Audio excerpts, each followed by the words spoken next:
Kalokohan, puro bad spirit ang dala niyan.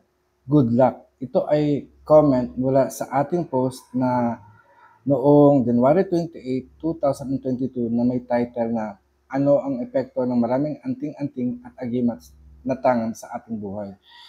Ako ang Apo Adman ng Templong Kanituhan ng Lumpiang Agama at gumagawa tayo ng mga educational video patungkol sa katutubong pananampalataya. So nagpapasalamat pa rin ako sa nag-comment na yan na sinasabing kalokohan, puro bad spirits ang dala niyan. Pag-usapan natin ang patungkol sa bad spirits. So ibig sabihin, merong dalawang espiritu. Merong good spirit at bad spirit. Sa tingin niyo po kaya, meron nga bang dalawang uri ng espiritu? Sa katuruan ng Biblia, ng Quran, no, merong iisang Diyos o iisang Diyos. At kung aalalahanin naman natin ang katuruan ni Kristo, sabi niya, ang Diyos ay espiritu at sambahin niyo ang Diyos sa espiritu at katotohanan. Kung merong iisang Diyos, bakit nagkaroon ng bad spirits? Tingnan natin. Ito yung madalas kong pinapaliwanag sa aking mga mag-aaral o estudyante ng Hilot Academy upang maging Hilot Binabaylan. Yung tungkol sa Cherokee myth about the Battle of the Two Wolves. Ang kwentong ito ay nagpapahayag na meron daw digmaan sa loob ng ating katauhan. Ito ay ang digmaan ng masama at mabuti. So, ito ay isinalarawan ng matandang Cherokee or Native American Indian bilang isang lobo or wolf nga. Alam niyo naman si Wolverine, di ba? Yung asong gubat. Na itong asong gubat na ito na nasa loob ng ating katauhan ay naglalaban-laban. Ang isang aso ay tinatawag na mabuti at isang aso ay masama. Pero tinanong ng matanda kung sinong mananalo sa labanang ito. Of course, naturally bilang isang bata, kakampihan natin yung mabuti. Diba? So mananalo ang mabuti. Pero ang sabi ng lolo is ganito. Ang mananalo sa labanang ito ay mananalo sa labanan ng masama at mabuti ay kung sino ang iyong pinapakain. So sino ang iyong papakainin? Diba? So syempre tayo bilang tao, papakainin natin yung mabuting lobo para yun ang mananalo. So iniisip natin, walang kasamaan ang nagwawagi. Pero sa pagkakataong ito, dadalhin ko kayo sa realidad ng buhay. Ang aso ninyong alaga ay mabait. Tama po ba? Dahil kasi maamo, malambing, and everything. Pero pag merong foreigner or merong bisita, yung aso nyo tumatahol. So para sa kanila masama yon dahil kasi nangangagat, etc. etc. So sa dalawang pagkakataong ito, ang kabutihan ay nasa tao. Kung inaalagaan mong mabuti yung aso, magiging mabait siya. Pero pag merong bisitang dumating at kumahol at biglang pumasok ng agat, iisipin ng taong bisita natin na yung aso mo ay salbahe, masamang aso. Isa pa na isang pagsasalarawan, kung ang aso mong mabait ay lagi mong pinapakain, lalong babait siya.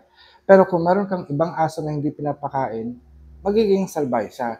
Pero yung asong kalsada na hindi natin kilala, isipin natin ang asong ulul na maaring mangagat, di ba?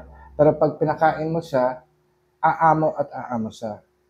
Pero pag kung aso mo sa loob ng bahay, kinalimutan mong pakainin, alam mong mabait siya, pero ginutom mo, pehado, siya ay magiging masama at mangangagat din. So dito, nakikita natin kung ano ang trato mo, kung paano mo ituring ang isang nilalang, nandoon mo makikita ang kabaitan o kasamaan. Parang tulad lang nito, no? Maaring marami sa inyong sumusunod sa akin, nag-follow sa akin at nag-subscribe.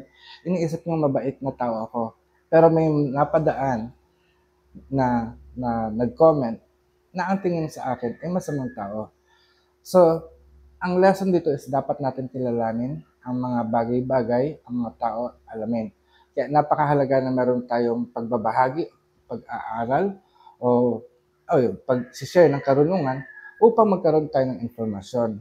At yun nga din ang nakikita natin, di ba? Nakikita natin sa social media, nakikita natin na maaring ang daming kasamaan na nagaganap sa mundo.